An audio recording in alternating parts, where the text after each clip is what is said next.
Selamat malam. Malam ini saya akan bercerita sebuah cerita dari seseorang yang menurut saya spesial. Kenapa? Karena saya sedikit gak yakin bakal bisa menceritakan setiap detail apa yang beliau alami. Sebuah cerita tentang pengalaman beliau selama KKN di sebuah desa penari. Sebelum saya memulai semuanya, saya sedikit mau menyampaikan beberapa hal. Sebelumnya, penulis tidak mendapat izin untuk memposting cerita ini dari yang empunya cerita, karena beliau memiliki ketakutan sendiri pada beberapa hal yang meliputi kampus dan desa tempat KKN diadakan. Tetapi karena penulis berpikir bahwa cerita ini memiliki banyak pelajaran yang mungkin bisa dipetik terlepas dari pengalaman sang pemilik cerita, akhirnya kami sepakat bahwa semua yang berhubungan dengan cerita ini meliputi nama, kampus, fakultas, desa, dan latar cerita akan sangat dirahasiakan.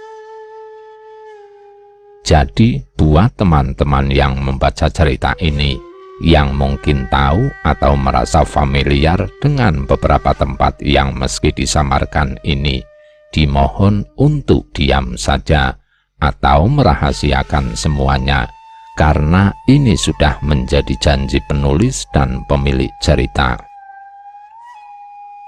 Tahun 2009 akhir.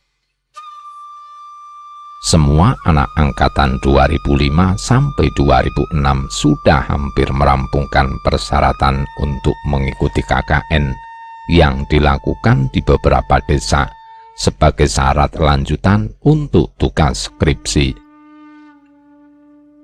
Dari semua wajah antusias itu di kampus, terlihat satu orang tampak menyendiri, Widya. Begitu anak-anak lain memanggilnya, ia tampak begitu gugup, menyepi, menyendiri, sampai panggilan telepon itu membuyarkan lamunannya. "Aku sudah dapat tempat untuk KKN," kata di ujung telepon. Wajah muram itu berubah menjadi senyuman penuh harap. Di mana? Di kota B, di sebuah desa di Kabupaten K. Banyak proker untuk dikerjakan. Tempatnya cocok untuk KKN kita. Saat itu juga Widya segera mengajukan prop KKN. Semua persyaratan sudah terpenuhi, kecuali kelengkapan anggota dalam setiap kelompok. Minimal harus melibatkan 2 fakultas berbeda pun dengan anggota minimal 6 orang. "Tenang," kata Ayu, perempuan yang tempo hari memberi kabar tempat KKN yang ia observasi bersama abangnya. Benar saja, tidak beberapa lama muncul Bima dengan Nur. Ia menyampaikan kelengkapan anggota 6 orang yang melibatkan 2 fakultas sudah disetujui. "Siapa yang sudah gabung, Nur?" tanya Ayu. "Temenku, kating 2 angkatan di atas kita. Satunya lagi temannya." "Lega sudah," batin Widya. Surat keputusan KKN sudah disetujui semuanya, terdiri dari 2 fakultas dengan proker kelompok dan individu. Untuk pengabdian di masyarakat yang akan diadakan kurang lebih sekitar 6 minggu. Hanya tinggal menunggu pembekalan sebelum keberangkatan. Jauh hari sebelum malam pembekalan, Widya berpamitan kepada orang tuanya tentang progres KKN yang wajib ia tempuh. Ketika orang tua Widya bertanya kemana proyek KKN mereka, terlihat wajah tidak suka dari raut ibunya. "Gak ada tempat lain, kenapa harus kota B?" Wajah ibunya menegang. "Di sana tempatnya bukannya hutan semua, tidak bagus ditinggali oleh manusia." Namun setelah Widya menjelaskan bahwa sebelumnya sudah dilakukan observasi wajah ibunya melunak. Perasaan ibu gak enak, apa tidak bisa diundur 1 tahun lagi? Widya enggan melakukannya, maka meski berat, kedua orang tuanya pun terpaksa menyetujuinya hari pembekalan sebelum keberangkatan. Widya, Ayu, Bima, dan Nur matanya melihat ke sekeliling, khawatir 2 orang yang seharusnya ikut pembekalan belum juga terlihat batang hidungnya. Sampai menjelang siang, 2 orang muncul, menyapa dan memperkenalkan dirinya di depan mereka. Wahyu dan Anton setelah basa-basi bertanya seputar rencana KKN dari A sampai Z selesai, mereka akhirnya berangkat. "Naik apa kita nanti?" kata Wahyu. "Elep Mas," jawab Nur. "Sampai desanya naik mobil elep Dik?" "Tidak Mas, nanti berhenti di jalur hutan Dik, nanti ada yang jemput," sahut Nur. Mendengar itu, Widya bertanya ke Ayu, "Yuk, apa desanya gak bisa dimasuki mobil?"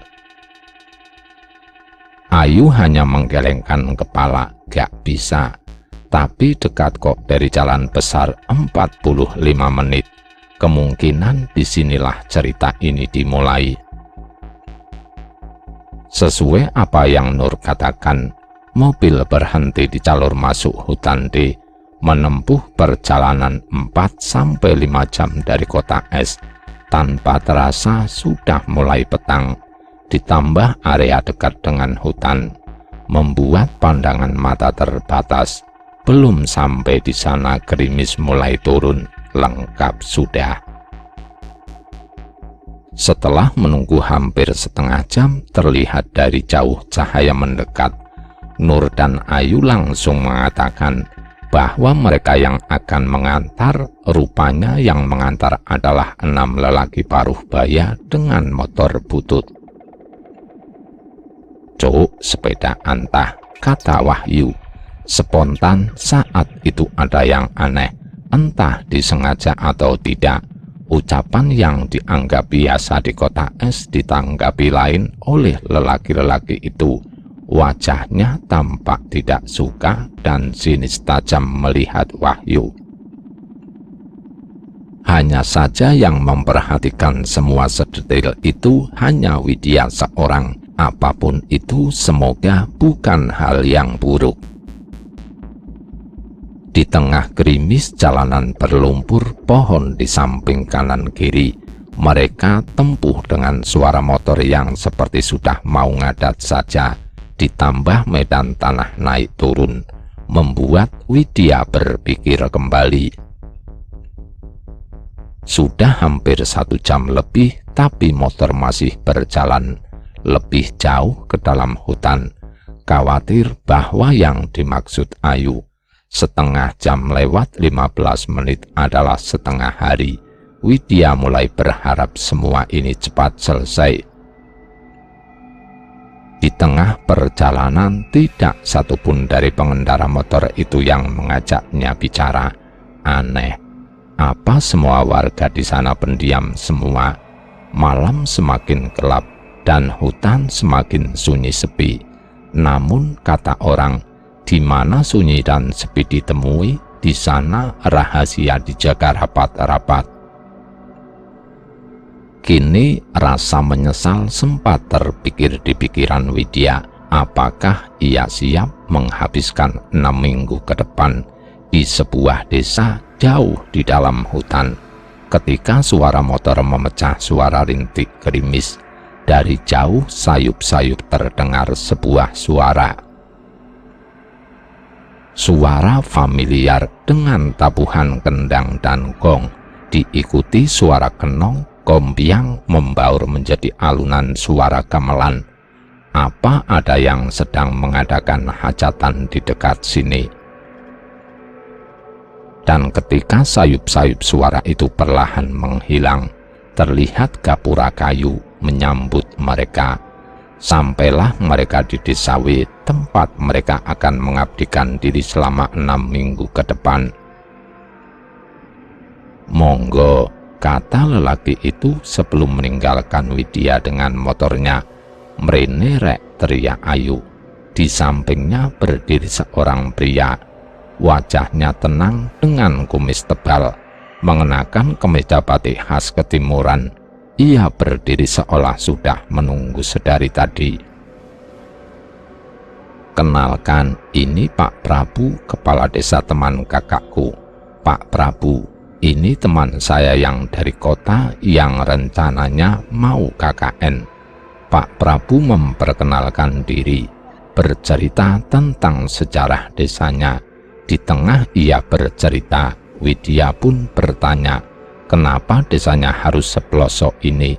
Dengan tawa sumringah Pak Prabu menjawab, pelosok bagaimana maksudnya Mbak? Bukannya jarak ke jalan besar hanya 30 menit. Tatapan bingung Widya disambut tatapan bertanya oleh semua temannya.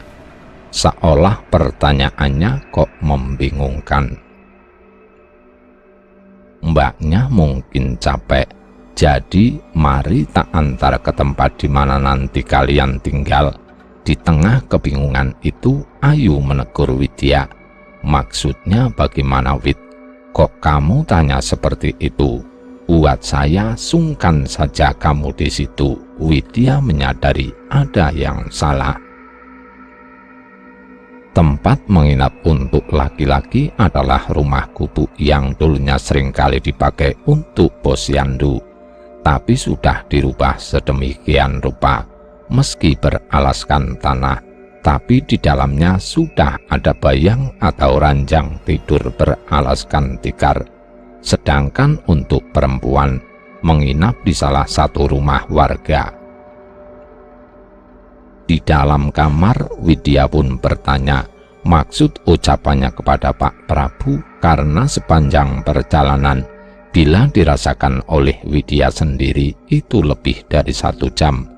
Ayu membantah bahwa lama perjalanan tidak sampai selama itu.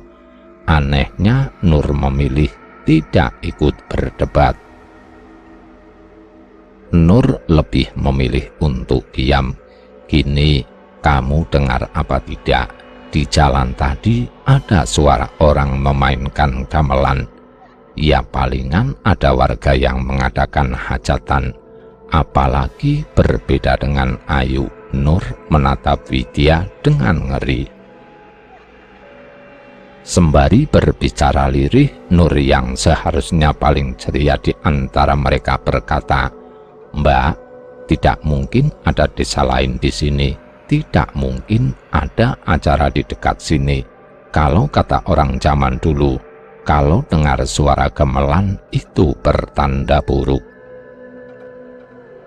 Mendengar itu, Ayu tersulut dan langsung menuduh Nur sudah ngomong yang tidak-tidak. Nur, jangan ngomong sembarangan kamu. Bukannya kamu ikut observasi di kampung ini sama aku. Belum sehari kamu sudah ngomong yang gak masuk akal begini. Ayu pergi meninggalkan Widya dengan Nur. Saat itu Nur mengatakannya, Mbak, aku juga dengar suara gamelan itu katanya. Masalahnya aku juga lihat ada yang menari di jalan tadi. Astagfirullah, kata Widya tidak percaya. Nur menatap nanar Widya, air matanya sudah seperti memaksa keluar. Widya hanya memeluk dan mencoba menenangkannya. Benar kata ibunya tempo hari. Air selalu mengalir ke arah timur yang memiliki makna bahwa timur adalah tempat di mana semua dikumpulkan menjadi satu, antara yang buruk dan yang paling buruk. Dan kini Widya harus tinggal di hutan paling timur. Cerita tentang Nur dan Widya tentang suara gamelan di sepanjang perjalanan tadi masih awalnya saja. Ibarat sebuah kopi masih sampai dirasa yang paling manis, belum sampai dirasa yang paling pahit. Widya memang percaya terhadap hal-hal yang gaib. Itu ada di dalam ajaran agamanya. Namun baru kali ini ia merasakan langsung pengalaman itu, meski hanya sekedar suara. Berbeda dengan Nur temannya, ia mengaku melihat yang tidak seharusnya ia lihat. Mungkin Nur lebih sensitif. Memang sejak awal Nur yang paling berbeda di antara yang lain. Hanya dia seorang yang mengenakan jilbab. Dibandingkan dengan Ayu dan dirinya sendiri, Nur yang paling religius. Karena setahu Widya sendiri, Nur jebolan pondok pesantren ternama di kota J. Terlepas dari semua itu, pengalaman KKN ini tidak akan pernah dilupakan oleh semua rombongan ini. Nur, kata Widya masih menenangkan, Nur, bisa gak cerita ini jangan sampai menyebar ke teman-teman, kan jadi gak enak kalau sampai warga desa dengar. Apalagi kita di sini itu sebagai tamu. Insya Allah semua akan baik-baik saja ya. Nur mengangguk meski enggan menjawab kalimat Widya, dan malam itu tanpa terasa dilewati begitu saja. Keesokan harinya rombongan sudah berkumpul. Sesuai janji Pak Prabu, hari ini akan keliling desa melihat semua proker yang sudah diajukan oleh Ayu tempo hari, sekaligus meminta saran untuk proker individu yang harus dikerjakan oleh satu anak sendiri-sendiri. Ngene iki, walaupun saya tinggal nang kene, aku yo pernah kuliah loh Dek, sarjana lagi, kata Pak Prabu. Bahasanya medok campur-campur antara bahasa Jawa dan bahasa Indonesia. Mendengar itu, wahyu menimpali. Itu loh, dengarkan bapaknya, walaupun rumahnya di desa tidak lupa kuliah. Wahyu melanjutkan, bapake ambil apa dulu, perhutanan ya? Bukan, kata beliau santai, pertanian. Lah, di sini gak ada sawah, gimana sih Pak? Ya, memangnya sampean pikir hanya karena ambil pertanian harus terjun ke sawah? Jawaban Pak Prabu sontak membuat tawa pecah. Widya melirik Nur. Dia sudah bisa cerita lagi, melupakan sejenak kejadian semalam. Sampailah mereka di pemberhentian pertama sebuah pemakaman desa. Aneh. Itu yang pertama kali dipikirkan Widya, atau mungkin serombongan orang. Di setiap nisan ditutup oleh kain hitam. Pemakamannya sendiri dikelilingi pohon beringin, dan di setiap pohon beringin ada batu besar di sampingnya. Di sana ada lengkap sesajen di depannya. Nur yang tadi ikut tertawa tiba-tiba menjadi diam. Ia menundukkan kepalanya seolah tidak mau melihat sesuatu. Pagi itu tiba-tiba terasa gelap di dalam pikiran Widya. Mohon maaf Pak, ini kenapa ya? Kok belum selesai Widya bicara, Pak Prabu memotongnya. Saya tahu apa yang adik mau katakan. Pasti mau tanya kok patek nisannya ditutupi pakai kain gitu toh. Widya mengangguk. Rombongan menatap serius Pak Prabu, terkecuali Wahyu dan Anton. Terdengar mereka sayup tertawa kecil. Ini itu namanya sangkarso.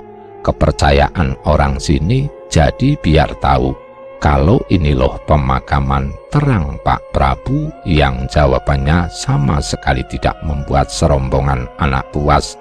Sampai-sampai Wahyu dan Anton walaupun pelan sengaja menyindir, namun Pak Prabu bisa mendengarnya. Orang bodoh juga bisa membedakan kuburan dan lapangan bola Pak. Pak Prabu yang awalnya tersenyum penuh dengan candaan, tiba-tiba diam. Raut wajahnya berubah dan tak tertebak. "Semoga saja kalian tahu yang diomongkan ya." Kalimat Pak Prabu seperti penekanan yang mengancam. Setidaknya itu yang Widya rasakan. Sontak Bima langsung merespon dengan meminta maaf. Namun Wahyu dan Anton memilih diam setelah mendengar respon Pak Prabu. "Monggo Pak, bisa lanjut ke tempat selanjutnya." Tempat berikutnya adalah sinden atau kolam tempat air keluar dari tanah. Pak Prabu mengatakan bahwa sinden ini bisa dijadikan proker paling menjanjikan. Tidak jauh dari sana ada sungai. Inginnya Pak Prabu, sinden dan sungai bisa dihubungkan jadi semacam jalan air. Tanpa terasa hari sudah siang. Ayu dan Widya sudah memetakan semua yang Pak Prabu tunjukkan, memberinya sampel warna merah sampai biru, dari yang paling diutamakan sampai yang paling akhir dikerjakan. Namun tetap saja, selama perjalanan Widya banyak menemukan keganjilan. Keganjilan yang paling mencolok adalah tidak satu atau dua kali, namun berkali-kali ia melihat banyak sesajen yang diletakkan di atas tempeh, lengkap dengan bunga dan makanan yang diletakkan di sana. Ditambah bau kemenyan membuat Widya tidak tenang. Setiap kali mau bertanya, hati kecilnya selalu mengatakan bahwa itu bukan hal yang bagus. Nur setelah dari sinden, ia izin kembali ke rumah karena badannya tidak enak. Dengan sukarela, Bima yang mengantarkannya. Jadi observasi hanya dilakukan oleh 4 orang saja. Kemudian sampailah di titik paling menakutkan, tiba talas kalau kata Pak Prabu. Sebuah batas di mana rombongan anak-anak dilarang keras melintasi sebuah setapak jalan yang dibuat serampangan. Di kiri kanan ada kain merah lengkap diikat oleh janur kuning layaknya pernikahan. "Kenapa tidak boleh Pak?" tanya Ayu penasaran. Pak Prabu diam lama, seperti sudah mempersiapkan jawaban. Namun ia enggan mengatakannya. Itu adalah hutan belantara, gak ada apa-apanya, hanya mempertimbangkan. Takutnya kalau kalian ke sana hilang, tersesat, lalu bagaimana? Sekali lagi jawaban itu cukup membuat Widya yakin itu bukan yang sebenarnya. Namun perasaan merinding melihat jalanan setapak itu nyata. "Lanjut Kak. Jadi cuma ngasih tahu, cerita ini sangat panjang karena saya harus menulis sedetail mungkin setiap kejadian selama 6 minggu itu. Saya gak mau kehilangan setiap detail pengalaman si pencerita." BTW waktu dengar ini, saya itu lemes tiap ingat waktu diceritain Lebaran, lalu observasi berakhir ketika Pak Prabu mengantar rombongan kembali ke rumah beliau. Ketika kembali, Wahyu dan Anton bertanya, di mana kamar mandi? Ia tidak menemukan tempat itu di tempat mereka menginap. Rupanya setiap rumah di desa ini tidak ada satupun yang punya kamar mandi. Alasan kenapa tidak ada satupun rumah yang memiliki kamar mandi adalah karena sulitnya akses air.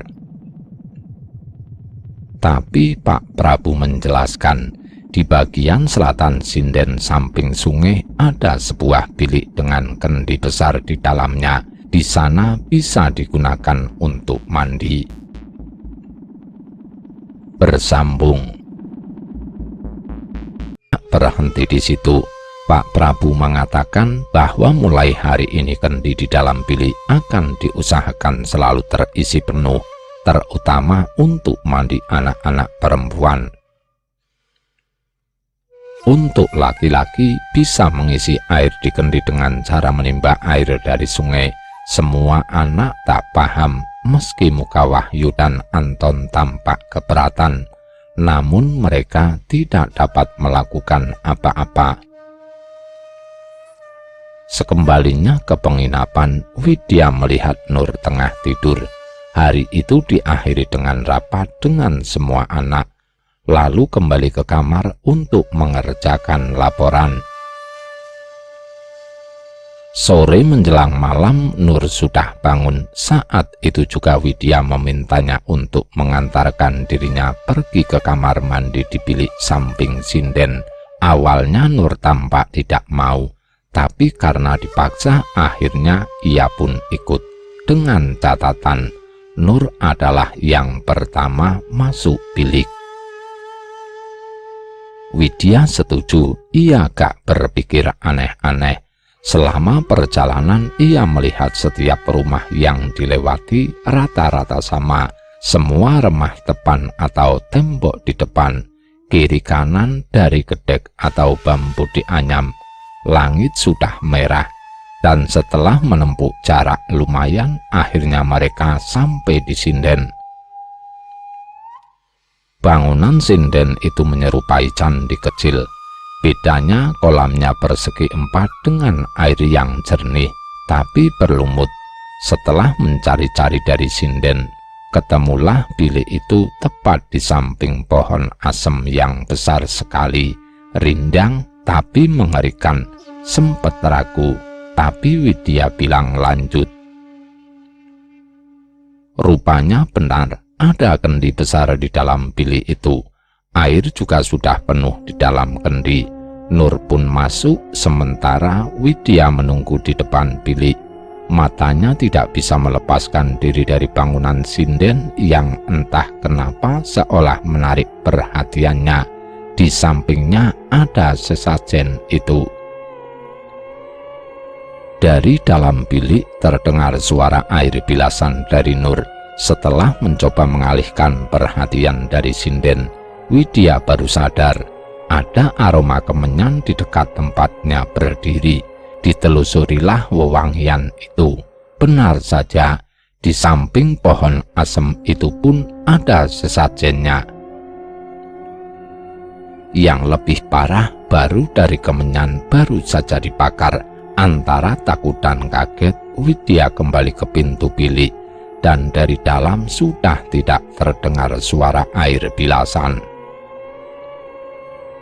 Nur, Nur, teriak Widya sembari menggedor pintu kayu. Anehnya hening, tidak ada jawaban dari dalam. Masih berusaha memanggil. Terdengar sayup suara lirih sekali, sampai Widya harus menempelkan telinganya di pintu bilik. Suara orang sedang berkidung. Kidungnya sendiri menyerupai kidung Jawa. Suaranya sangat lembut sekali seperti seorang biduan. Nur, buka, Nur, buka. Spontan Widya mengedor pintu dengan keras. Dan ketika pintu terbuka, Nur melihat Widya dengan ekspresi wajah panik. Nyapa to, Wid? Kenapa sih, Wid? Ekspresi ganjil Widya membuat Nur kebingungan. Terlebih mimik wajahnya mencuri pandang bagian dalam bilik. Ayo cepat mandi, ganti biar aku yang jaga di luar. Kaget, Widya sudah ragu melihat samping bilik ada sesajen. Widya tidak tahu apa harus cerita ke Nur soal itu. Namun dengan ragu, Widya akhirnya bergegas masuk bilik menutup pintu. Bagian dalam bilik sangat lembab, kayu bagian dalamnya sudah berlumut hitam. Di depannya ada kendi besar, setengah airnya sudah terpakai. Meraih gayung yang terbuat dari batok kelapa dengan gagang kayu jati yang diikat dengan sulur, Widya mulai membuka bajunya perlahan. Masih terbayang nyanyian kidung tadi, Widya mencuri pandang. Ia tidak sendiri, suasananya seperti ada sosok yang melihat dan mengamatinya dari ujung rambut hingga ujung kaki. Sosok itu seperti wajah seorang wanita nan cantik jelita. Masalahnya, Widya tidak tahu siapa pemilik wajah itu. Ia berdiri di depan kendi, bajunya sudah tertanggal. Meraih air pertama yang membasuh badannya, Widya merasakan dingin air itu membilas badannya. Sunyi, sepi, Nur tidak bersuara di luar bilik, memberikan sensasi kesendirian yang membuat bulu kuduk merinding. Setiap siraman air di kepalanya membuat Widya memejamkan matanya, dan setiap ia memejamkan mata, terbayang wajah cantik nan jelita itu sedang tersenyum memandanginya. Siapa pemilik wajah cantik itu? Kemudian kidung itu terdengar lagi. Widya berbalik mengamati. Suaranya dari luar bilik tempat Nur berdiri seorang diri. Apakah Nur yang sedang berkidung? Pertanyaan itu menancap keras di kepala Widya. Usai sudah acara mandi di sore itu, di perjalanan pulang Widya mencuri pandang pada Nur. Matanya mengawasi, seakan tidak percaya. Kemudian ia bertanya, "Nur, kamu bisa bersenandung lagu Jawa ya?" Nur mengamati Widya, kemudian ia diam. Nur pergi tanpa menjawab sepatah kata pun. Dari pertanyaan Widya, ia seperti membawa rahasianya sendiri, tanpa mau membagi rahasia itu.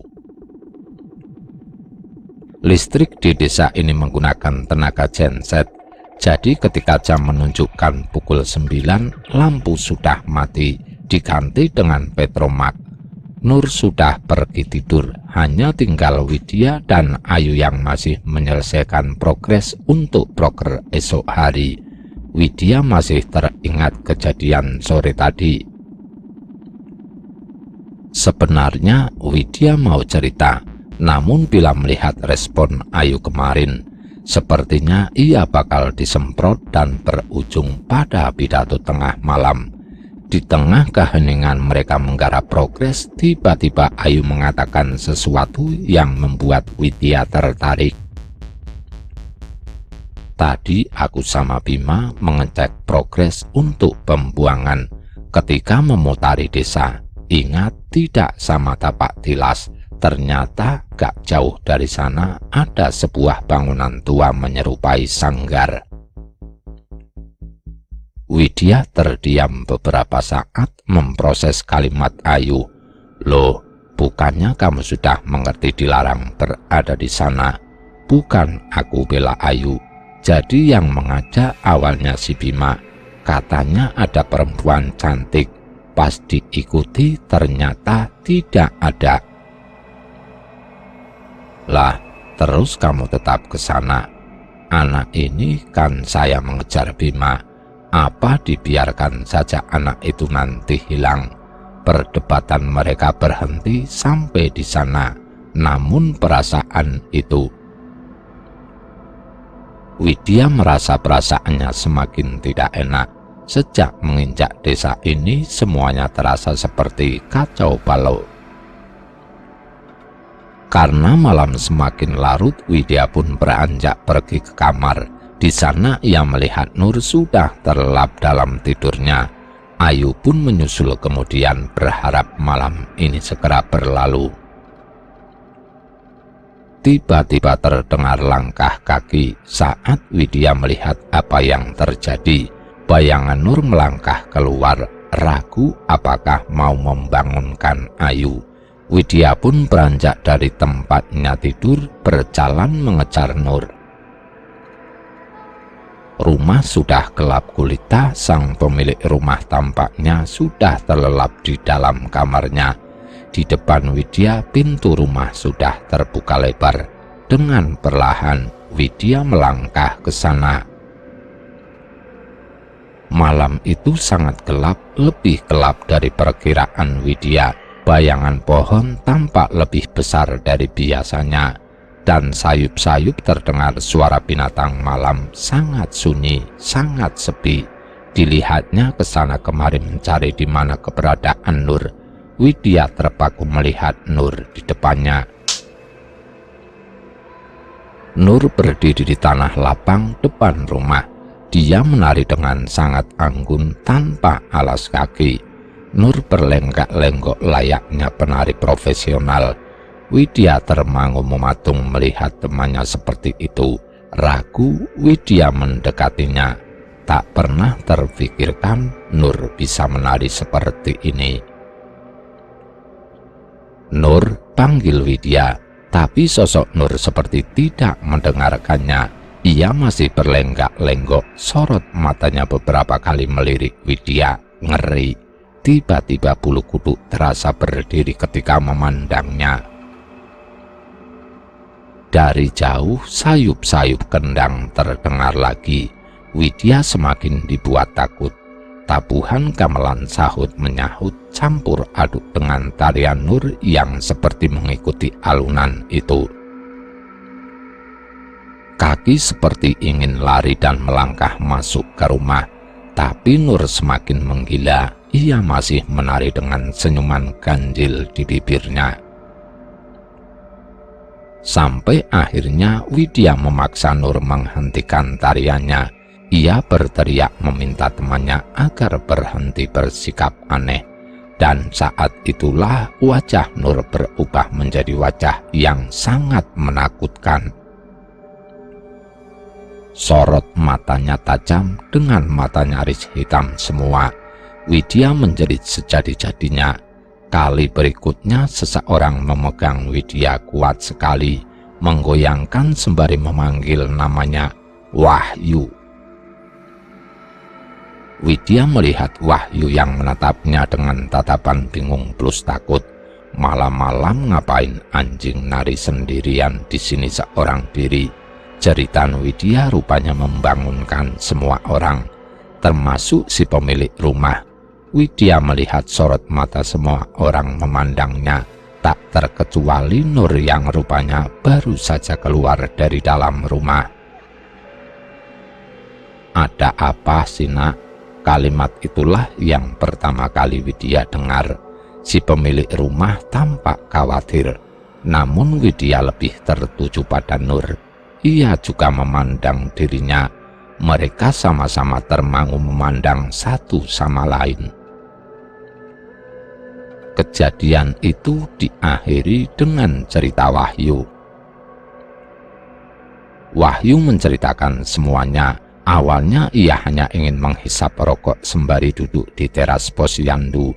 Kemudian ia tidak sengaja melihat seseorang sendirian menari-nari di tanah lapang. Karena penasaran, Wahyu mendekat. Sampai Wahyu baru sadar bila yang menari itu adalah Widya.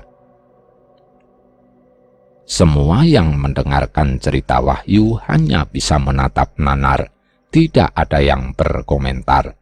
Si pemilik rumah akhirnya menyuruh mereka semua bubar dan masuk ke dalam rumah lagi, karena hari semakin larut. Si pemilik rumah berjanji akan menceritakan ini kepada Pak Prabu. Namun ada satu hal yang sengaja Wahyu tidak ceritakan. Nanti ia akan menjelaskan semuanya. Namun malam itu benar-benar malam yang gila, seolah-olah menjadi pembuka rangkaian kejadian yang akan mereka hadapi di sela tugas KKN mereka ke dalam situasi yang paling serius. Semua orang sudah berkumpul memenuhi panggilan Pak Prabu. Beliau bertanya tentang bagaimana kronologi kejadian. Ayu mengaku tidak tahu. Widya mengatakan ia sedang mengejar Nur yang pergi keluar rumah. Namun Nur mengatakan ia hanya pergi ke dapur untuk mencari air minum. Semua penjelasan itu tidak membantu sama sekali. Namun tampak dari raut muka Pak Prabu, ia lebih tertarik bagaimana Widya bisa menari Bila latar belakangnya saja bahwa ia mengaku tidak pernah belajar menari sebelumnya. Hari itu Pak Prabu meminta Widya, Ayu, dan Wahyu menemaninya. Nur pergi, ia masih harus mengerjakan proker individualnya. Dengan berbekal motor butut yang tempo hari digunakan untuk mengantar mereka masuk ke desa ini, kali ini digunakan untuk mengantar mereka ke rumah seseorang. Wahyu dengan Widya, Pak Prabu berboncengan dengan Ayu. Jalur yang mereka tempuh hampir sama dengan jalur yang tempo hari.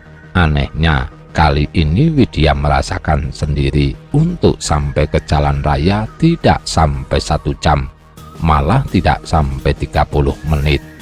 Lalu bagaimana bisa ia merasakan waktu selambat itu pada malam ketika orang-orang desa menjemput? Rumah yang Pak Prabu datangi rupanya rumah seseorang, melintasi jalan besar lalu masuk lagi ke sebuah jalan setapak buatan. Rumahnya bagus, malah bisa dibilang paling bagus dibandingkan rumah orang-orang desa. Hanya saja rumah itu berdiri di tengah sisi hutan belantara lain. Berpagar batu bata merah dengan banyak bambu kuning, rumah itu terlihat sangat tua, namun masih enak dipandang mata. Di depan rumah ada orang tua kakek-kakek sepuh, berdiri seperti sudah tahu bahwa hari ini akan ada tamu yang berkunjung. Tidak ada yang tahu nama kakek itu, namun Pak Prabu memanggilnya Mbah Buyut. Setelah Pak Prabu selesai menceritakan semuanya, wajah Mbah Buyut tampak biasa saja, tidak tertarik sama sekali dengan cerita Pak Prabu, yang padahal membuat semua anak-anak masih tidak habis pikir. Sesekali memang Mbah Buyut terlihat menatap Widya, terkesan mencuri pandang, namun ya begitu, hanya sekedar mencuri pandang saja, tidak lebih. Dengan suara serak, Mbah Buyut pergi ke dalam rumah. Beliau kembali dengan 5 gelas kopi yang dihidangkan di depan mereka. "Monggo, silahkan," kata beliau, matanya memandang Widya. Melihat itu, Widya menolak, mengatakan dirinya tidak pernah meminum kopi. Namun senyuman ganjil Mbah Buyut membuat Widya sungkan, yang akhirnya berbuntut ia meneguk kopi itu meski hanya 1 tegukan saja. Kopinya manis, ada aroma melati di dalamnya. Yang awalnya Widya hanya mencoba-coba tanpa sadar, gelas kopi itu sudah kosong. Tidak hanya Widya, semua orang ditegur agar mencicipi kopi buatan beliau. Katanya tidak baik menolak pemberian tuan rumah. Semua akhirnya mencobanya. Berikutnya Wahyu dan Ayu kaget setengah mati, sampai harus menyemburkan kopi yang ia teguk. Mimik wajahnya bingung, karena rasa kopinya tidak hanya pahit, tapi sangat pahit, sampai tidak bisa ditolerin masuk ke tenggorokan. Anehnya Pak Prabu meneguk kopi itu biasa saja. "Begini," kata Mbah Buyut. Beliau menggunakan bahasa Jawa halus sekali, sampai ucapannya kadang tidak bisa dipahami semua anak. Ada kalimat penari dan penunggu, namun yang lainnya tidak dapat dicerna. Ia menunjuk Widya tepat di depan wajahnya, mimik wajahnya sangat serius. Pak Prabu mendengarkan dengan seksama, lalu berpamitan pulang. Sebelum mereka pulang, Mbah Buyut memberi kunir tepat di dahi Widya. Katanya untuk menjaga Widya saja. Kunjungan itu sama sekali tidak diketahui tujuannya. Selama perjalanan Pak Prabu bercerita tentang kopi. Kopi yang dihidangkan Mbah Buyut tadi adalah kopi ireng yang diracik khusus untuk memanggil lelembut, demit dan sejenisnya, bukan kopi untuk manusia. Mereka yang belum pernah mencobanya pasti akan memuntahkannya. Namun bagi lelembut dan sebangsanya, kopi itu manis sekali. Semua anak memandang Widya, namun Pak Prabu segera mengatakan hal lain. Mohon maaf ya nak, kamu ada yang mengikuti. Selain mengatakan itu, Pak Prabu juga mengatakan bahwa tidak perlu takut, karena Widya tidak akan serta-merta diapa-apakan. Hanya diikuti saja. Yang lebih penting, Widya tidak boleh dibiarkan sendirian. Harus selalu ada yang menemaninya. Untuk itu, Pak Prabu punya gagasan. Mulai malam ini, mereka akan tinggal di dalam satu rumah. Hanya dipisahkan oleh sekat dari bambu anyam. Pak Prabu hanya meminta satu hal, jangan melanggar etika dan norma saja. Pertemuan itu juga diminta untuk tidak diceritakan ke siapapun lagi, bahkan Nur, Anton, dan Bima. Tempat tinggal mereka yang baru tepat ada di ujung cukup besar dan bekas rumah keluarga yang merantau. Sekaligus hal ini menjawab pertanyaan, kenapa jarang ditemui anak seumuran mereka di desa ini. Rupanya kebanyakan anak-anak yang sudah akil balik pasti pergi merantau. Di belakang rumah ada watu hitam atau batu kali cukup besar dengan beberapa pohon pisang dan dikelilingi daun tuntas. Anton awalnya tidak setuju mereka pindah karena atmosfer rumahnya yang memang tidak enak, dan itu bisa terlihat dari luar.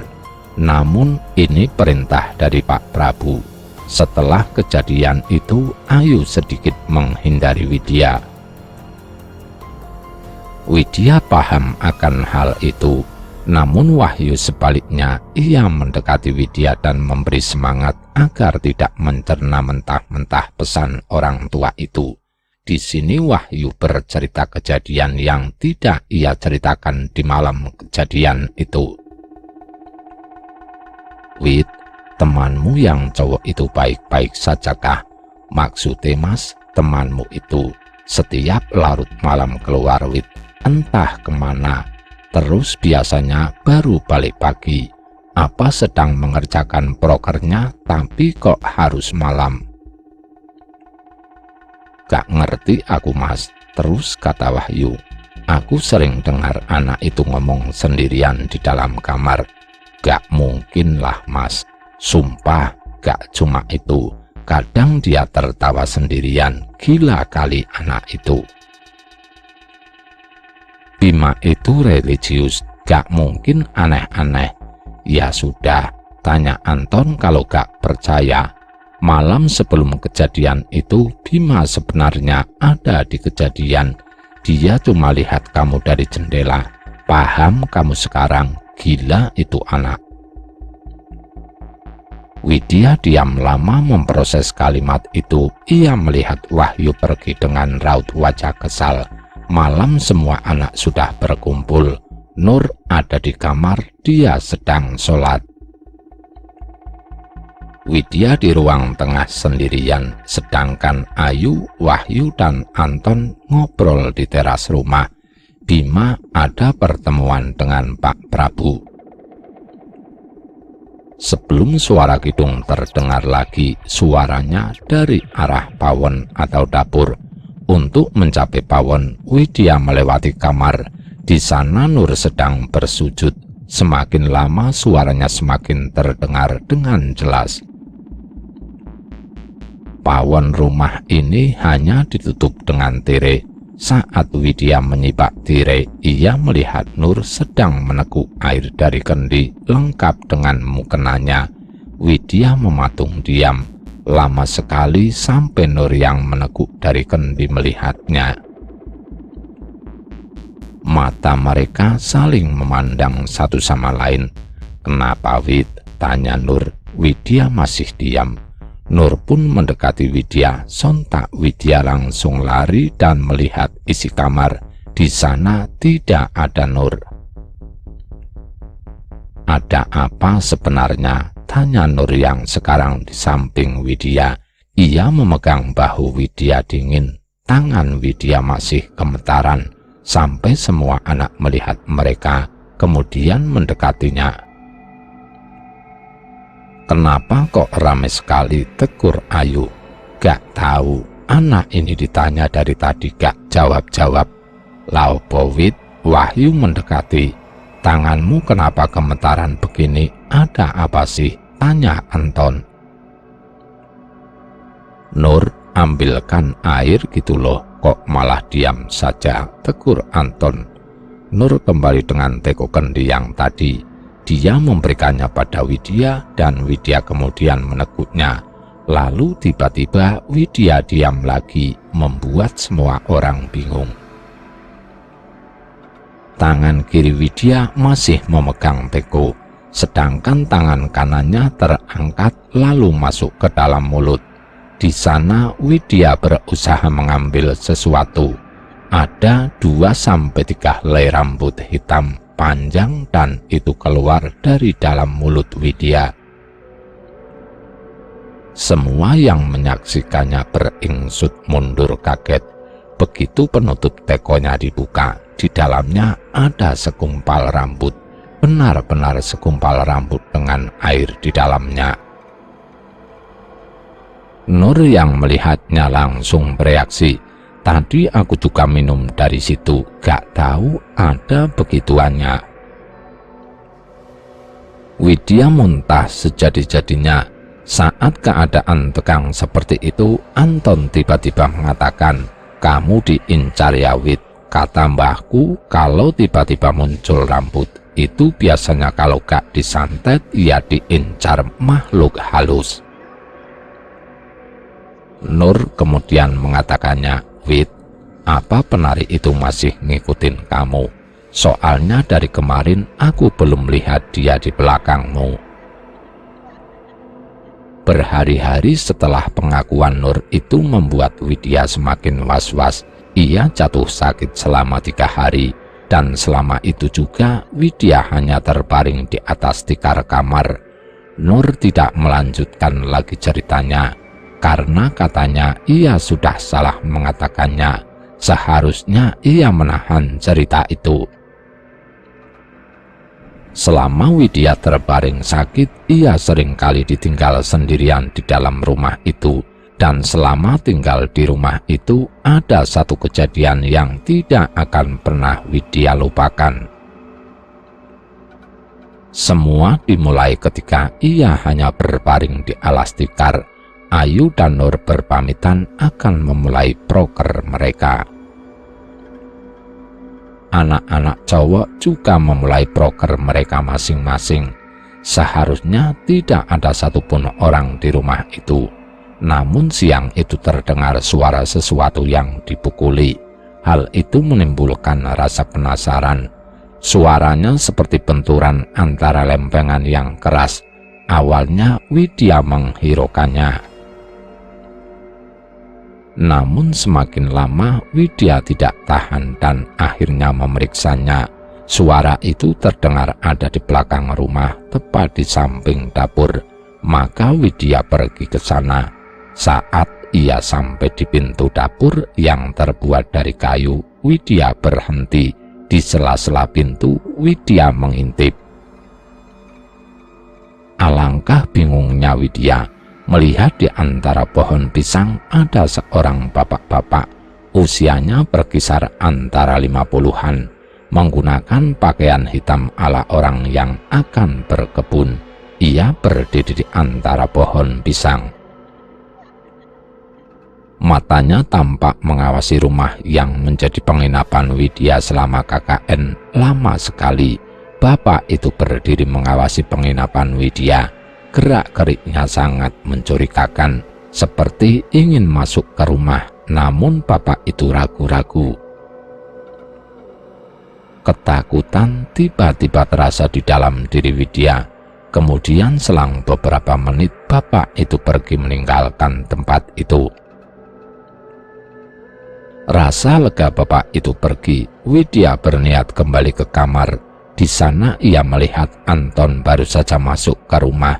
Mereka berpapasan. Bodohnya Widya tidak menceritakan hal itu kepada Anton dan anak lain, karena keesokan harinya peristiwa yang sama itu kembali terulang. Diawali suara keras yang sama, Widya kembali mengintip. Kali ini bapak itu lebih berani. Ia melihat ke sana kemari mendekati penginapan dan beberapa kali berusaha mengintip. Dari gerak-geriknya tampaknya bapak itu berniat buruk. Masalahnya apa yang ingin dia cari di sini? Memikirkan hal itu, Widya tiba-tiba seperti baru ingat. Ia hanya di rumah ini sendirian. Seorang wanita sendirian di dalam rumah. Dan seorang pria asing mendekati rumah itu. Apalagi kalau bukan. Sesaat ketika si bapak sudah berdiri di depan pintu dapur, suara itu mengejutkannya. Suara keras itu rupanya dari batu di belakang dapur, keras sekali, sampai membuat si bapak lari tunggang langgang. Widya menyaksikannya sendiri, ada yang melempar batu cukup besar tepat di watu hitam atau batu kali di belakang rumah, sehingga si bapak panik dan pergi. Widya ikut pergi. Widya melaporkannya pada Pak Prabu, yang ikut kaget mendengarnya. Dicarilah si bapak itu dan ketemu. Rupanya dia adalah warga desa sana. Ketika ditanya apa yang dia lakukan di rumah anak-anak KKN, bapak itu mengatakan sesuatu yang entah benar atau tidak bila ia melihat wanita. Wanita yang dilihat si bapak ini mengenakan pakaian seperti dayang atau penari, dan ia masuk rumah ini. Namun karena beliau takut disangka melakukan hal-hal tidak baik, ia memeriksanya diam-diam.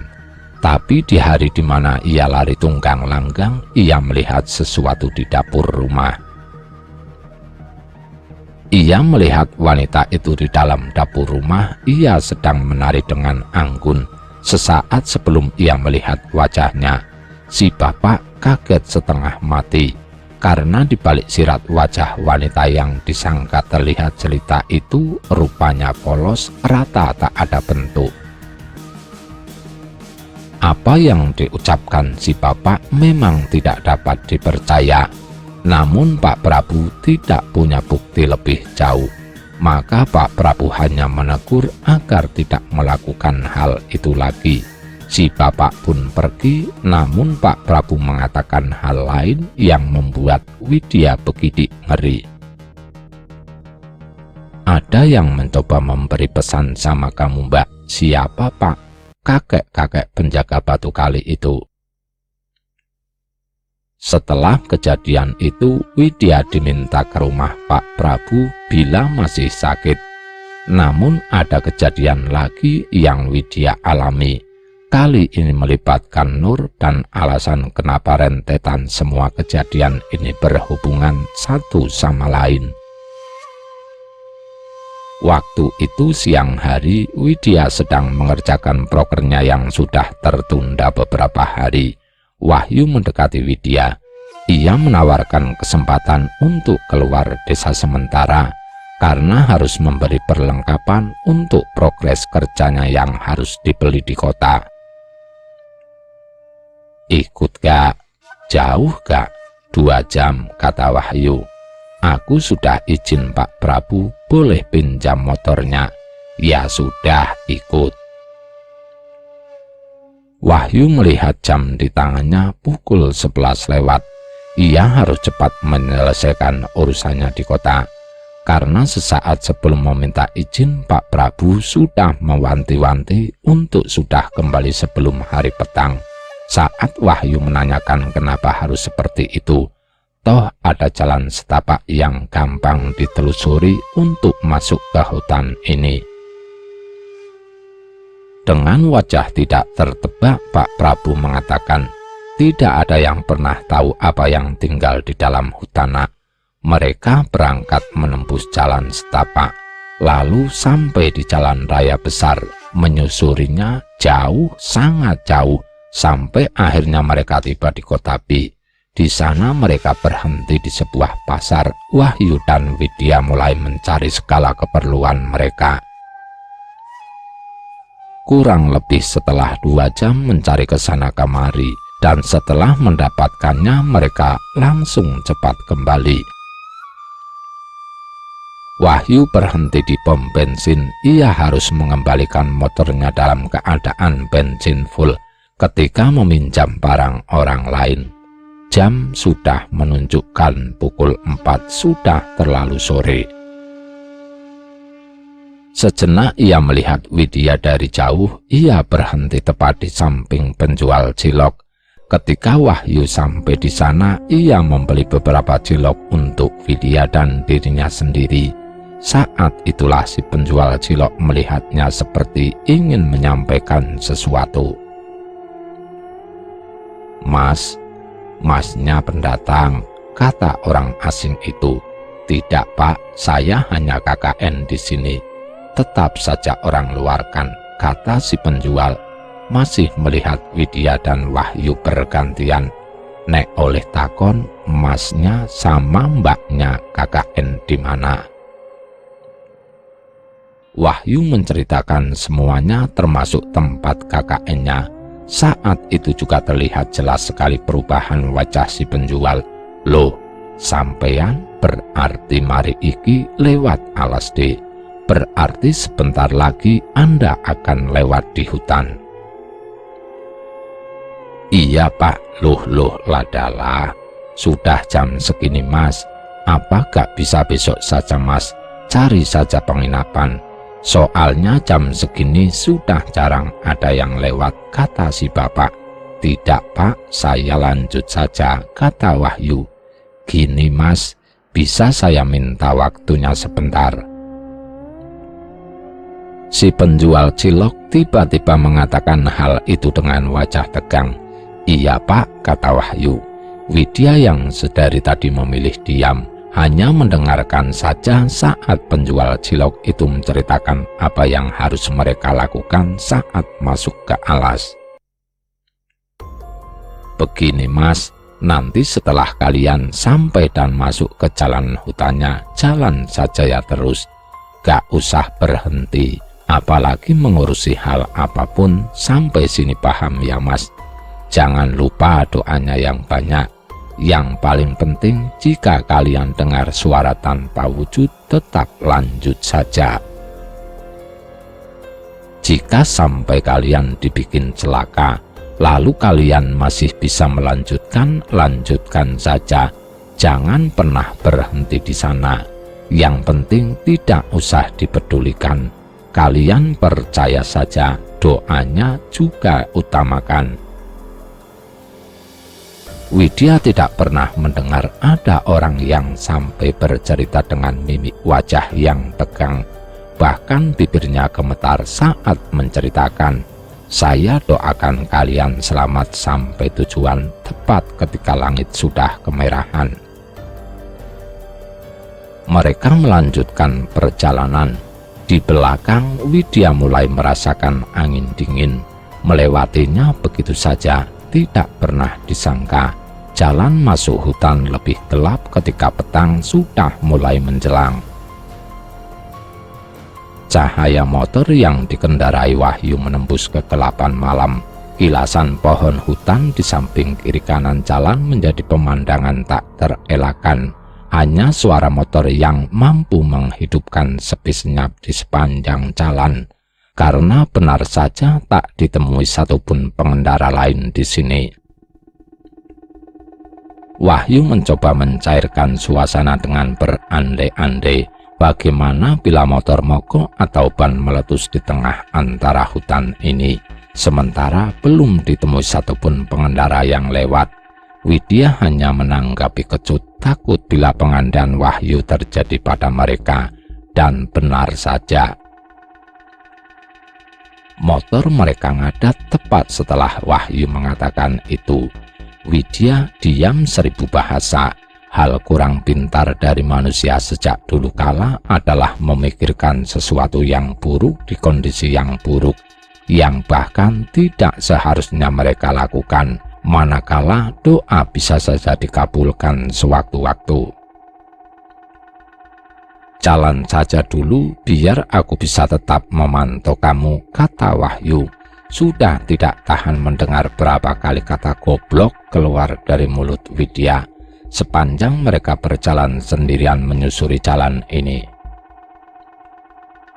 Sembari mencoba menstarter motor, entah berapa lama mereka berjalan dan masih belum ditemui satupun pengendara yang dimintai pertolongan. Wahyu masih melihat Widya berjalan sendirian di depan. Tak sekalipun wajahnya menengok Wahyu, seolah Wahyu sudah melakukan kesalahan paling fatal yang pernah Wahyu buat, sampai langkahnya berhenti. Widya menghentikan langkah kakinya. Wahyu yang melihat itu tiba-tiba merasa ada sesuatu yang salah. "Pasti kalau sampai kamu kesurupan, benar-benar keterlaluan kamu. Apa gak bisa lihat kondisiku dari tadi? Sudah capek dorong motor dari tadi." Widya melihat Wahyu, mata mereka saling memandang satu sama lain. "Yuk, dengar tidak? Ada suara hajatan." Bukan mau mengatakan Widya sinting, tapi Wahyu juga mendengarnya, dan suara itu tidak jauh dari tempat mereka. "Wid, inget gak kata penjual cilok, jangan berhenti walau ada apapun, kita lanjut saja." Seperti kata Wahyu, Widya pun melanjutkan perjalanan. Semakin mereka berjalan, semakin keras suara itu dan semakin lama diiringi suara tertawa dari orang-orang yang sedang melangsungkan hajatan, sampai dilihatnya terdapat janur kuning melengkung. Di sana Widya melihat sebuah pesta. Tepat di sebuah tanah lapang samping jalan raya, seperti sebuah area perkampungan. Di sana lengkap dengan orang-orangnya, juga panggung tempat musik didendangkan. Wahyu dan Widya terdiam cukup lama, seperti termenung memastikan bahwa yang mereka lihat ini manusia. Tidak ada angin, tidak ada hujan. Wahyu dan Widya tercekat saat ada orang tua bungkuk bertanya tiba-tiba tepat di samping mereka. "Ada apa, nak?" Suaranya halus sekali, sangat halus. Motornya mogok. Wahyu dan Widya hanya mengangguk pasrah. Si orang tua memanggil anak-anak yang lebih muda, kemudian menuntun sepeda menepi dari jalan raya. Tidak lupa, si orang tua mempersilahkan Wahyu dan Widya istirahat sebentar, sembari menunggu motornya dibetulkan. Suasananya ramai, semua orang sibuk dengan urusannya sendiri-sendiri. Ada yang bercanda, ada yang mengobrol satu sama lain, ada yang menikmati alunan gamelan yang ditabuh seirama lengkap dengan si pengantin yang terlihat jauh dari tempat Wahyu dan Widya duduk. "Aku tidak tahu ada kampung di sini." Widya hanya diam saja, matanya fokus pada panggung. Di depan penabuh gamelan masih ada ruang. Acara apa yang akan mereka adakan dengan ruang seluas itu? Rupanya pertanyaan Widya segera terjawab. Dari jauh tiba-tiba tercium aroma melati, aroma yang familiar bagi Widya. Diikuti serombongan orang. Di hadapannya ada seorang penari. Ia dituntun naik ke atas panggung. Kemudian semua orang memandang pada satu titik. Tempat penari mulai berlenggak-lenggok di atas panggung. Semua mata seperti terhipnotis melihatnya. "Cantik sekali," kata Wahyu. Bingung apakah hanya perasaan saja, mata si penari beberapa kali mencuri pandang pada Widya. Ia seperti mengenal penari itu, tapi tidak ada yang tahu siapa si penari. Sampai si bapak tua kembali menawarkan makanan pada mereka, Wahyu yang mungkin lapar melahap habis mulai dari lemper sampai apem di hadapannya, sembari bercakap-cakap sama si bapak tua. Namun Widya lebih suka melihat si penari. Ia mampu membuat semua orang tertuju melihatnya, menatapnya dengan tatapan yang menghipnotis. Setelah si penari turun dari panggung, si bapak mengatakan, motor mereka sudah selesai, bisa dinaikin lagi. Benar saja, motor mereka sudah bisa dipakai lagi. Sebelum pergi, Wahyu dan Widya berpamitan. Mereka berterima kasih sudah mau menolong mereka yang kesusahan. Si bapak mengangguk mengatakan mereka harus hati-hati. Tidak lupa, si bapak memberi bingkisan, menunjukkan isinya pada Wahyu dan Widya. Itu adalah jajanan yang dihidangkan tadi, membungkusnya dengan koran. Widya menerimanya, mengucap terima kasih lagi, lalu lanjut pergi. Tidak ada yang seheboh Wahyu yang terus berbicara tentang cantiknya para si penari. Kisaran usianya mungkin lebih tua dari mereka, namun cara dia berdandan bisa menutupi usianya, sehingga dari jauh kecantikannya terlihat begitu sulit digambarkan. Widya lebih tertarik dengan kampung itu. Demi apapun, sewaktu perjalanan tidak ditemui satu kampung pun. Jangankan kampung, warung saja tidak ada sama sekali. Namun motor Wahyu benar-benar mereka betulkan dan mereka tulus membantu tanpa meminta apapun. Jadi apa mungkin hantu bisa membetulkan motor? Satu yang coba Widya yakini, mungkin mereka tidak melihat kampung tadi saja. Yang terpenting di jalan setapak ini, desa KKN mereka sudah semakin dekat.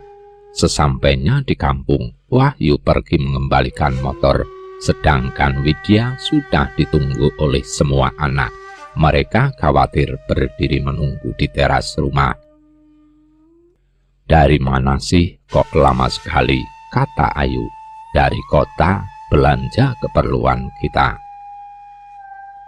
Nur membuang muka melihat Widya. Sudah biasa, kadang Nur memang seperti ini. Setelah dia menceritakan kejadian kemarin, ia tak lagi mau membicarakan itu. Sekarang dia sedikit menjauhi Widya, dan ia merasakan itu sangat terasa.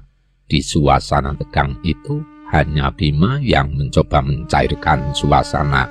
"Sudahlah, kok canggung gini?" Bima menggandeng Widya, menyuruhnya masuk rumah. "Kamu pasti capek kan?" Tidak beberapa lama, Wahyu sudah datang. Ia masuk ke rumah tanpa membuang waktu.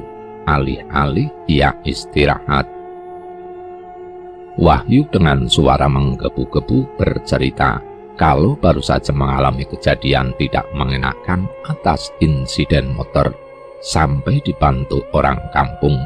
Tidak lupa, ia bercerita tentang penari yang ia temui. Kecantikannya ia ceritakan semua. Bukan sambutan yang Wahyu dapat, tapi tatapan kebingunganlah yang pertama Wahyu lihat. "Tidak ada desa lagi di sini," kata Bima. Wahyu yang mendengar itu tidak terima. "Tahu dari mana kamu? Aku sudah sering ke Kotayu. Prokerku berhubungan sama program hasil alam. Jadi sering ikut ke kota sama orang sini. Sampai sekarang aku belum nemuin satu lagi kampung di dekat sini." "Bicara apa nih Bu?" kata Wahyu geram. "Mas, memang gak ada lagi desa di sini. Kan sudah pernah dibahas dulu. Kalian kalau gak percaya tak kasih bukti kalau ada desa lain di sekitar sini." Widya yang sedari tadi diam tiba-tiba ditarik oleh Wahyu. Tanya sama Widya kalau tidak percaya. Widya masih diam lama, sementara yang lain menunggu Widya berbicara. Hal yang membuat Widya bingung adalah kopi. Sadar atau tidak, Widya sempat merasakan aroma kopi yang manis itu di jajanan yang ia cicipi. Rasanya sama persis. Karena tidak sabar, Wahyu membuka paksa tas Widya dan mengambil bingkisan itu. Bukan koran lagi yang Wahyu temuin, namun daun pisang yang terbungkus di jajanan pemberian bapak tua itu. Tepat ketika Wahyu membuka bingkisan itu, semua orang melihat isi di dalam bingkisan itu. Berlendir dan aromanya sangat amis. Tidak salah lagi, di dalam bingkisan itu adalah kepala monyet yang masih segar dengan darah di daun pisangnya. Setelah kejadian malam itu, Wahyu mengurung diri dalam kamar 3 hari lamanya. Kadang ia masih tidak percaya dengan hal itu. Namun, bila mengingat bagaimana kepala-kepala monyet itu jatuh dari tangannya, rasa mualnya akan kembali membuat Wahyu harus memuntahkan isi perutnya. Widya hanya mengulang kalimat Mbah Buyut, "Jangan menolak pemberian tuan rumah." Sejatinya Wahyu dan Widya sudah benar. Meski ia tahu semua itu ganjil, namun mereka harus tetap mencicipinya. Yang jadi masalahnya hanya Widya yang sadar bahwa yang menemani mereka bukanlah manusia. Seandainya saja Widya mengatakan keganjilan itu kepada Wahyu, menolak pertolongan mereka, menolak pemberian mereka, mungkin jalan cerita semua ini akan benar-benar berbeda. Bisa saja justru penolakan seperti itu akan mendatangkan bala atau bencana bagi mereka. Apapun itu, Widya sudah mengerti satu hal, ada hubungan yang secara tidak langsung tentang dirinya dan sang penari. Malam itu, Widya baru saja selesai melihat prokernya yang dibantu beberapa warga desa. Ketika langit sudah gelap, Widya menyusuri jalan setapak desa. Seperti biasa, suara binatang malam mulai terdengar. Ia terus berjalan sampai melihat rumah tempat mereka menginap. Seharusnya yang lain sudah ada di rumah, entah mencicil laporan broker atau mungkin sejenak beristirahat. Namun anehnya, lampu petromak yang seharusnya menyala di depan rumah mati, membuat rumah itu terlihat lebih sunyi, kelam, dan mengerikan, seolah rumah itu memanggil namanya. Wis biasa, batin Widya memantapkan hatinya. Rumah ini memang masih terbilang baru bagi Widya dan yang lainnya. Namun tempo hari mendengar bahwa ada penunggu di belakang rumah, membuat Widya kadang tidak tenang. Dan beberapa kejadian ganjil hampir pernah Widya alami. Hanya saja apa yang Widya alami, apakah juga mereka alami? Hanya saja mereka menutupi dan lebih memilih diam. Kini Widya sudah ada di depan pintu, mengetuknya, mengucap salam, dan kemudian melangkah masuk. Dilihatnya ruang tengah tempat biasa Ayu di sana menulis laporan. Sayangnya tidak ada Ayu di sana, hanya ruangan kosong. Di teras rumah pun sama. Seharusnya Wahyu dan Anto ada di sana sedang bercanda seputar apa yang mereka lakukan hari ini, ditemani asap rokok dari mulut mereka, atau suara Nuri yang sedang mengaji, dan Bima yang entah apa yang ia lakukan selama tinggal di rumah ini. Hanya Bima yang masih terasa asing bagi Widya. Sayangnya malam itu tak ditemui satupun penghuni rumah ini. Apakah Widya terlalu sore untuk pulang, sedangkan yang lain masih sibuk mengurus broker mereka masing-masing bersama warga? Entahlah, Widya bersiap masuk ke kamar saat sekelebat perasaan tak nyaman itu muncul. Perasaan seolah ada yang mengawasi entah dari mana dan menimbulkan rasa berdebar di dada. Ketika suara tawa ringkih terdengar dari dapur rumah, saat itulah Widya yakin sesuatu ada di sana, sesuatu yang bukan lagi hal baru. Ia harus memeriksanya. Ketika Widya menyibak diri, ia melihat Nur duduk di sebuah kursi kayu. Matanya menatap lurus tempat Widya berdiri. Ia masih mengenakan mukena putihnya, seolah-olah ia baru menunaikan sholat dan belum menanggalkan mukenahnya. Hanya saja kenapa ia duduk diam seperti itu? "Nur, ngapain?" kata Widya. Nur masih diam, matanya seperti mata orang kosong. Saat itulah Widya melihat Nur menundukkan kepalanya dengan posisi duduk itu, seakan-akan ia tertidur di atas kursi kayunya, membuat Widya panik mendekatinya. Widya menggoyang badannya, namun Nur tidak bergeming. Saat Widya mencoba menyentuh kulit wajahnya yang dingin, Nur terbangun dan melotot melihat Widya. Tatapannya seperti orang yang sangat marah. "Cahayu," hal itulah yang pertama Widya dengar dari Nur. Hanya saja suaranya itu bukan suara Nur. Suaranya menyerupai wanita usur, melengking membuat bulu kuduk Widya seketika berdiri. Namun saat Widya mencoba pergi, tangannya sudah dicengkram sangat kuat. "Betah tinggal di sini." Widya tidak menjawab sepatah kata pun. Suaranya mengingatkannya pada neneknya sendiri, benar-benar melengking. "Gimana anak cantik, sudah kenal sama penunggu di sini?" Widya mulai menangis. Loh, anak cantik gak boleh menangis." Matanya masih melotot. Pergelangan tangan Widya dicengkeram dengan kuku jari Nur.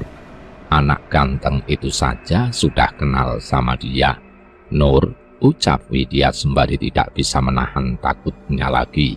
Suasana di ruangan itu benar-benar baru kali ini bisa membuat Widya setakut ini. "Sadar Nur, sadar." Nur tertawa semakin kencang. Tertawanya benar-benar menyerupai tertawa yang membuat Widya diam takut. "Kamu gak ngerti siapa aku. Kamu pikir kalau tidak ada aku, anak nakal seperti temanmu yang sudah membawa penunggu di sini bisa mencelakai cucuku. Aku yang selama ini sudah menjaganya, tidak akan kubiarkan mereka mendekati cucuku, mengerti?" "Mencelakai bagaimana? Anak cantik, satu dari temanmu tidak akan bisa kembali. Jika kamu belum sadar, semuanya akan terjadi. Ingatkan anak itu yang sedang membawa petaka. Jika dibiarkan, semuanya akan kena batunya di desa ini." Setelah mengatakan itu, Nur teriak keras sekali, lalu jatuh terjerembab. Widya menggotong Nur kembali ke kamarnya, menungguinya sampai ia terbangun dari pingsannya. Dan benar saja, ia tidak tahu kenapa ia bisa tertidur. Mungkin terlalu terbawa ketika sholat. Nur bercerita saat di pesantren kalau sudah kuduk menikmati sholatnya, biasanya sampai ketiduran. Entah apa yang Widya pikirkan sampai tiba-tiba ia bertanya hal yang Nur paling tidak sukai. "Sejak kapan bisa lihat begituan?" Awalnya Nur salah tingkah, tidak mau cerita. Sampai ketika Widya menungguinya, Nur mengatakannya sejak pesantren ia bisa melihatnya.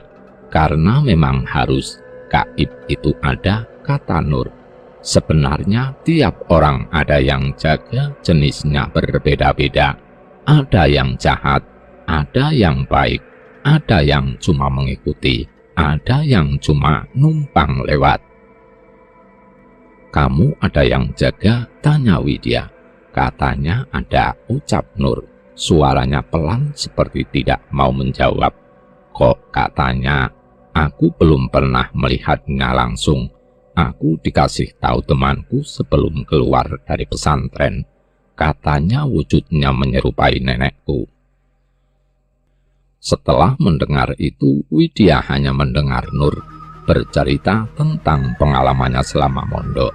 Namun Widya lebih memikirkan hal lain. 23 hari sudah dilalui. Setiap hari perasaan Widya semakin tidak enak. Dimulai dari satu persatu warga yang membantu prokernya, mulai tidak datang satu persatu. Kabarnya mereka jatuh sakit. Anehnya itu terjadi di proker kelompok mereka yang berurusan dengan sinden.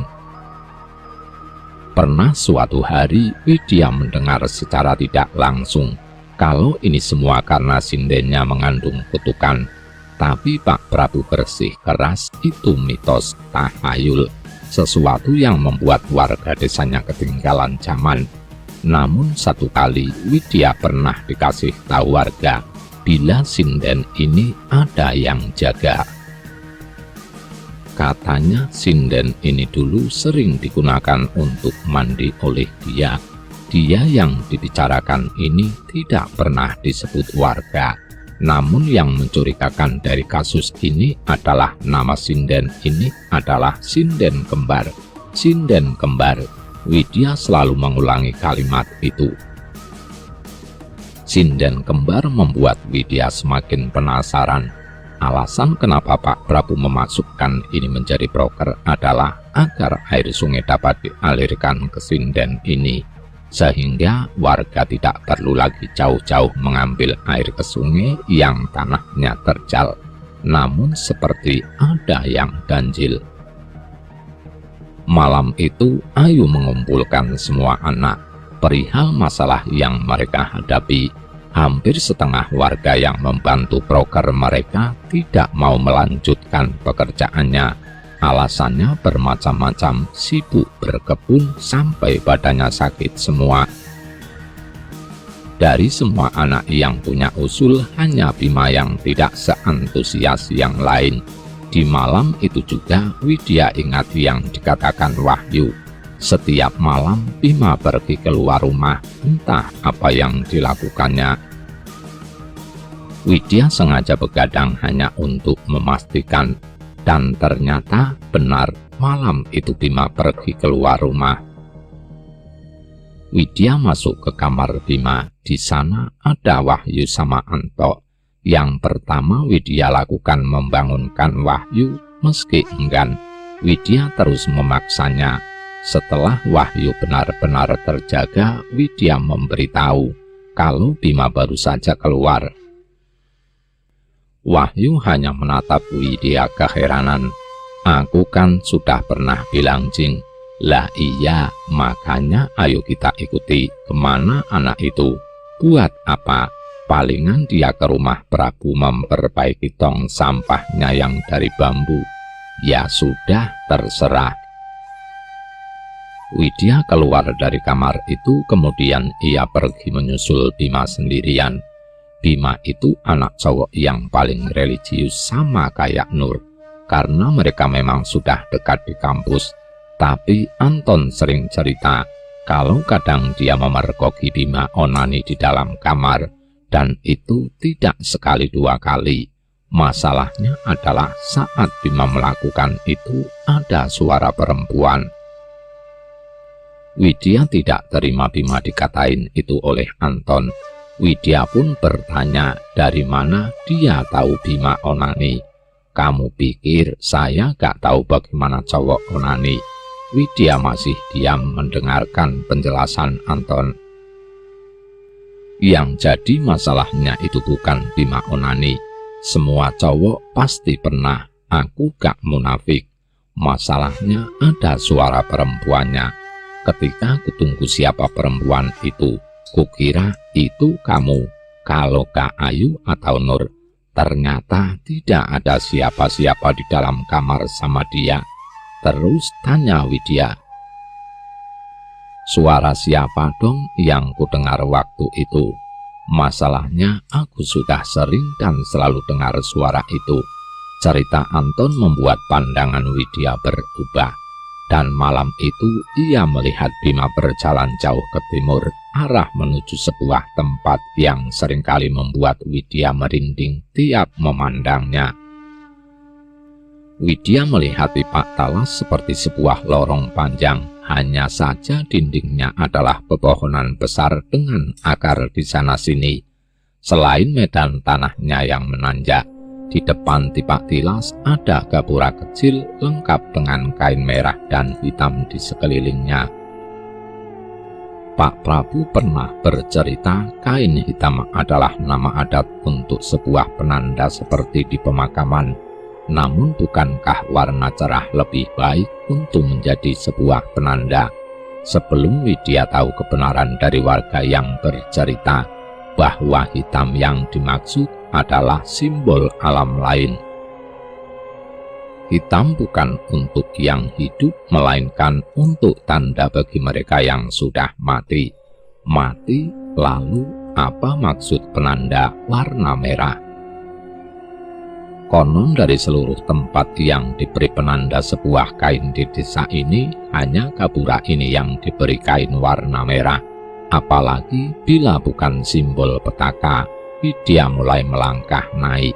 Kakinya tidak berhenti mencari pijakan antara akar dan batu, sembari tangannya mencari sesuatu yang bisa menahan berat tubuhnya. Malam sangat dingin, dingin sekali. Hanya kabut di tengah kegelapan yang bisa Widya lihat. Butuh perjuangan keras untuk sampai. Ketika Widya sampai di puncak Tapak Tilas, Widya hanya melihat satu jalan setapak. Kelihatannya tidak terlalu curam, namun rupanya butuh ekstra perjuangan juga. Di sana Widya merasakannya perasaan yang tidak enak dari tempat ini. Semakin kentara hal itu membuat Widya merinding. Jalan setapak itu tidak terlalu besar. Di kanan kiri ditumbuhi rumput dan tumbuhan yang tingginya hampir sebahu Widya. Dari sela tumbuhan dan rumput, Widya bisa melihat hutan yang benar-benar hutan. Pohon menjulang tinggi dengan tumbuh-tumbuhan di sekitarnya yang tidak tersentuh. Sangat mudah mengikuti Bima karena hanya tinggal mengikuti jalan setapak. Namun setiap kali Widya berjalan, selalu saja dari balik semak atau rerumputan, seperti ada yang bergerak-gerak. Kadang ketika Widya mencoba memandangnya, suara itu lenyap begitu saja. Tanahnya keras dan lembab, namun Widya terus menembus jalanan itu. Semakin lama semakin dingin dan sudah beberapa kali Widya berhenti untuk menghela nafas panjang. Jalanan ini seperti tidak berujung, namun bila kembali, Widya tidak akan tahu apa yang dikerjakan Bima di sini. Hal yang cukup disesali Widya hanya satu, ia hanya menggunakan sendal selop. Memang apa yang Widya lakukan malam ini spontan karena penasaran, tanpa persiapan, tanpa teman, dan sesal itu kian bertambah saat Widya mulai mendengar gending. Ya, suara yang familiar. Nada yang dimainkan adalah kidung yang Widya dengar saat ia berada di bilik mandi bersama Nur. Sedangkan alunan gamelan yang dimainkan adalah alunan yang sama saat Widya mencuri pandang pada penari yang menari di malam dia bersama Wahyu. Bukannya lari, Widya semakin menjadi-jadi. Semakin jauh, suaranya semakin jelas. Dan semakin jelas suaranya, semakin ramai bahwa di sana Widya tidak sendirian. Namun yang Widya temui adalah ujung Tipak Talas, yaitu sebuah tumbuhan yang ditanam tepat di jalan setapak. Tumbuhan itu adalah tumbuhan beluntas. Tumbuhannya kecil tapi rimbun, samping kiri kanan sudah gak bisa dilewati, kecuali bila membawa parang, dan tentu saja butuh waktu yang lama untuk membabat semak belukar. Namun wangi tumbuhan beluntas seharusnya langu, namun yang ini wanginya seperti aroma melati. Seperti tidak sadar, Widya sudah mengunyah daun itu dan terus mengunyah. Widya baru sadar saat tenggorokannya tersayat batang peluntas yang tajam. Dan di balik tumbuhan itu, Widya melihat jalan menurun. Pantas saja, ia hanya bisa melihat ujung jalan setapak berhenti di sini. Jadi, jalan menurunnya ditutupi oleh banyak sekali tumbuhan peluntas. Saat Widya menuruninya, ia sampai harus berdarah-darah meraih tanaman peluntas yang dililit tali putri. Di bawahnya dia melihat sanggar yang diceritakan Ayu dulu, dan sanggarnya benar-benar berantakan. Ada 4 pilar kayu jati yang dipangkas segi 4, memanjang ke atas dengan atap mengerucut. Dari jauh terlihat seperti bangunan balai desa, namun lebih besar dengan lantai panggung. Di sana suara gamelan terdengar jelas sekali, seperti sumber suara gamelan itu ada di bangunan ini. Saat Widya mendekatinya, meski ragu, ia merasa kehadirannya tidak sendirian. Ramai seperti tempat ini penuh sesak, namun tidak ada siapapun di sana. Hanya dia sendiri yang berjalan mendekati. Tepat ketika Widya menginjak anak tangga pertama, suara gamelan berhenti, sunyi senyap, hening sekali. Keheningan itu benar-benar mengganggu Widya. Kehadirannya seperti tidak diterima di sini. Namun Widya memaksa untuk tetap melihat. Dan saat itu Widya mendengar seseorang menangis. Suaranya familiar seperti suara yang ia kenal, Ayu. Widya baru mengingat sesuatu yang paling ganjil selama KKN di sini, Ayu. Ayu tidak pernah sekalipun cerita apapun tentang desa ini. Sesuatu yang ganjil yang mengganggunya. Sebaliknya, Ayu menentang semua yang tidak masuk akal di desa ini. Namun di malam ketika mereka berdebat mendengar suara gamelan, Ayu pasti berbohong. Ayu sebenarnya juga tahu dan mendengarnya secara langsung. Ayu lebih tahu tentang semua ini, jauh di atas yang lain, termasuk apa yang Bima lakukan selama ini. Seperti menangkap angin, ada suara tangisannya, namun tak ada wujud dimanapun Widya mencari. Tetapi tempat sesunyi dan sesepi itu masih terasa ramai bagi Widya, seperti ia ditatap dari berbagai sudut. Widya melihat dari jauh di bawah sanggar ada sebuah gubuk berpintu. Widya mendekatinya namun enggan membukanya. Ia mengelilingi gubuk itu. Dari dalam gubuk terdengar suara Bima, diikuti suara perempuan mendesah sangat jelas. Namun Widya tidak bisa melihat apa yang ada di dalam sana. Leher Widya perlahan semakin berat dan berat. Saat Widya masih bersusah payah mencari cara untuk melihat. Nasib baik, Widya menemukan beberapa celah kecil untuk mengintip. Dari sana Widya menyaksikannya langsung. Bima sedang berendam di sinden kolam di sekitarnya. Ia dikelilingi banyak sekali ular besar.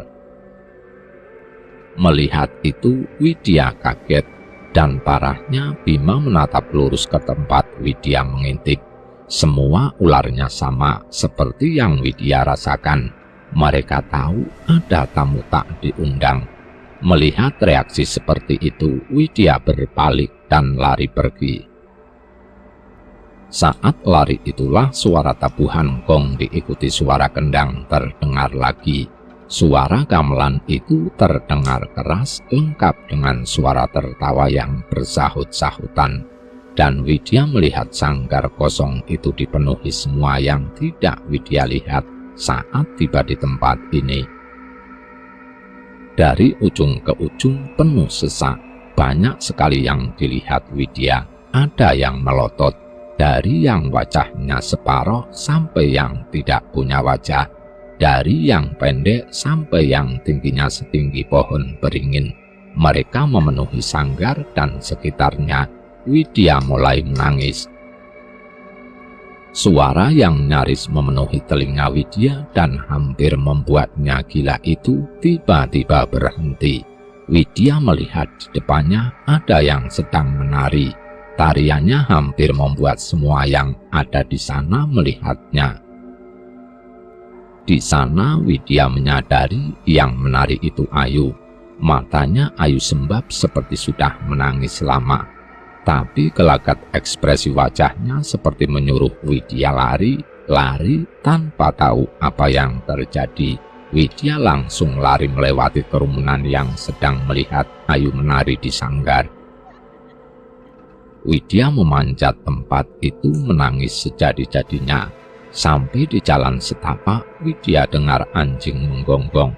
Tidak beberapa lama, anjing hitam keluar dari semak belukar. Setelah melihat Widya, anjing itu lari. Widya mengikuti anjing itu. Widya keluar dari jalan setapak itu ketika subuh. Terlihat dari langit yang kebiruan. Tapi rupanya Widya salah. Seorang warga desa kaget bukan main melihat Widya. Dia langsung lari sambil berteriak memanggil warga kampung. Widya di sini, anaknya sudah kembali. Bingung, hampir warga berhamburan memeluk Widya. Kesini nak, kesini, kamu yang sabar ya. Kamu harus siap sama berita yang nanti kamu dengar. Seorang ibu memeluk Widya. Di matanya ia seperti menahan nangis. Widya hanya gugup diam, tidak mengerti. Si ibu menggandeng Widya. Widya masih diam seperti orang linglung. Di jalan ramai warga desa yang mengikuti Widya. Widya mencuri dengar dari mereka yang bicara di belakang. Sudah dicari sampai ujung, gak taunya baru ketemu Mahrib anak ini. Aku sudah mikir buruk. Sehari semalam Widya rupanya sudah menghilang. Ketika Widya melihat rumah penginapan mereka, Widya melihat banyak sekali orang berkumpul di sana. Dan saat mata mereka melihat Widya, semuanya hampir tercengang, tidak habis pikir, seperti melihat hantu. Lalu terlihat dari dalam Pak Prabu keluar. Wajahnya mengeras melihat Widya. Mata Pak Prabu mendelik melihat Widya. Dari mana kamu nak? Widya tidak menjawab apa yang Pak Prabu tanyakan. Si ibu juga menenangkan Pak Prabu agar tenang. Sembari menggiring Widya masuk ke rumah, Widya mendengar Nur menjerit menangis seperti kesetanan. Saat Widya masuk dan melihat apa yang terjadi, Widya melihat ruangan itu dipenuhi orang yang duduk bersila. Mereka mengelilingi dua orang yang terkujur. Tubuhnya ditutup selendang, diikat dengan tali putih menyerupai kafan. Wahyu dan Anto menatap kaget saat Widya masuk. "Dari mana kamu, Wid?" ucap Nur yang langsung memeluk Widya. "Ada apa ini, Nur?" Nur menutup mulutnya, tidak tahu harus memulai dari mana. Sampai Wahyu berdiri. "Ayu, Wid." Nur lihat Ayu tiba-tiba terkujur kaku. Matanya tidak bisa ditutup.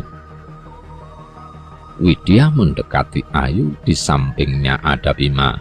Ia terus-menerus menendang-nendang dalam posisi terikat itu, layaknya seseorang yang terserang epilepsi. Matanya kosong melihat langit-langit. Mereka berdua terbaring tidak berdaya. Sontak Widya ikut menjerit sebelum ada yang menenangkan. Dari dapur Mbah Buyut keluar. Ia melihat Widya, kemudian memanggilnya. "Sini nak, si Mbah baru saja selesai membuat kopi." Mbah Buyut duduk di kursi kayu yang ada di dapur. Ia melihat Widya lama, kemudian mengatakannya, "Koncomu wis kelewatan. Bagaimana Mbah? Bagaimana rasanya dikelilingi makhluk halus satu hutan?" Mbah Buyut masih mengaduk kopinya, memandang Widya yang tampak mulai kembali kesadarannya. "Nih, diminum dulu." Widya menyesap kopi dari Mbah Buyut. Tiba-tiba rasa pahit yang menohok membuat tenggorokan Widya seperti dicekik, membuat Widya memuntahkannya. Begitu banyak muntahan air liur Widya yang keluar, ia melihat Mbah Buyut yang tampak mengangguk seperti memastikan, "Temanmu melakukan pantangan yang tidak bisa diterima manusia, apalagi bangsa halus," kata Mbah Buyut sembari geleng kepala. "Paham, Nak?" Widya mengangguk. "Sinden yang kamu kerjakan itu kembar, satu di dekat sungai, satu yang kemarin malam kamu datangi. Tahu kegunaan sinden?" "Tidak tahu, Mbah." "Sinden itu tempat mandinya para penari sebelum tampil. Nah, sinden yang di dekat sungai tidak apa-apa dikerjakan, tapi sinden yang satunya tidak boleh didatangi apalagi dipakai kawin." Widya tahu siapa yang ada di sinden itu. Widya diam lama sebelum mengatakannya. "Ular, Mbah." "Betul, yang kamu lihat itu adalah anaknya Bima. Sama ular itu, Mbah." Mbah Buyut mengangguk. "Itu Mbah yang kecolongan. Widya cuma dijadikan pengalih perhatian biar si Mbah ngawasi kamu. Tapi Mbah salah. Dari awal yang diincar sama Mbah Buyut diam lama, seperti tidak mau menyebut nama makhluk itu." "Lalu bagaimana, Mbah? Apa Ayu sama Bima bisa kembali?" "Esok-esok," kata Mbah Buyut. "Bencananya diangkat," kata Widya bingung. "Bima sama Ayu sudah kelewatan. Sekarang dia harus menanggung apa yang dia perbuat. Ayu sekarang harus menari mengelilingi hutan ini, tampil menari di setiap jengkal tanah ini. Bima, Mbah, Bima ya harus mengawini yang punya sinden. Badarawuhi, Mbah." Mbah Buyut kaget. "Oh begitu, sudah tahu namanya. Badarawuhi itu salah satunya yang jaga di wilayah ini. Tugasnya ya menari. Jadi bangsa lelembut suka melihat tarian dari Badarawuhi. Sekarang Ayu harus menggantikannya. Bima harus mengawini Badarawuhi." Anaknya itu berwujud ular. Sekali melahirkan bisa lahir ribuan ular. Salah temanmu sendiri, jadi sekarang mereka harus tanggung jawab. Badarawuhi itu ratunya ular, bangsa lelembut yang sudah tak terbendung kutukannya. Gak bisa ditolak apalagi sampai dibuang. Besok pagi biar tak coba ngomong baik-baik. Takutnya temanmu tidak bisa kembali hidup-hidup." Mbah Buyut pergi. Nur, Wahyu, dan Anton melihat Widya sendirian di dapur duduk sembari termenung. "Bodoh, Bima sama Ayu itu anjing, kebanyakan ngentot." Kalimat itu yang mereka semua pikirkan malam itu. Meski yang diucapkan Wahyu itu kasar, namun tidak ada yang keberatan dengan semua itu. Terlebih masalah ini sudah sampai ke pihak kampus, bahkan ke keluarga Bima dan Ayu. Pak Prabu menceritakan bahwa kronologi kejadian ini sudah tidak bisa mereka bendung. KKN yang menjadi tanggung jawab beliau harus sampai ke semua orang yang terlibat. Meski awalnya Nur mencoba memohon agar masalah ini jangan sampai keluar dulu, namun hilangnya Widya membuat Pak Prabu akhirnya menyerah dan memilih melaporkannya. Lalu apa yang terjadi sama Ayu dan Bima? Pagi itu serombongan mobil datang. Mereka adalah keluarga sekaligus panitia KKN yang sudah mendengar semua ceritanya dari Pak Prabu. Ayu masih terbaring, matanya melotot, namun tubuhnya masih seperti orang lumpuh. Bima masih kejang-kejang. Soal mobil saya gak paham. Intinya mereka dijemput paksa. KKN mereka dicoret. Saya bakal lanjutin akhir ceritanya saja ya. Sama yang bersangkutan diselesaikan saja malam ini, biar saya bisa fokus kerja lagi. tapi serius pingin lihat foto mereka. Saya cuma moto dari HP, karena fotonya dicetak di art paper dan saya cuma bisa bilang, Bima sama Ayu cantik dan ganteng memang. Karena itu saya berani gambarin fisiknya si Bima. Sebenarnya proses penjemputan gak semudah yang bakal saya tulis, karena pihak keluarga Bima maupun Ayu marah besar. Mereka tidak terima anaknya dibikin seperti ini. Bahkan pihak kampus juga kena, karena kasusnya benar-benar hampir dibawa ke media nasional. Widya Nur sampai harus mohon agar Ayu dan Bima dibiarkan tetap tinggal di sini. Yang konon kata Mbah Buyut bisa saja palaknya diambil sewaktu-waktu. Namun dari pihak keluarga Ayu dan Bima tidak mau lagi.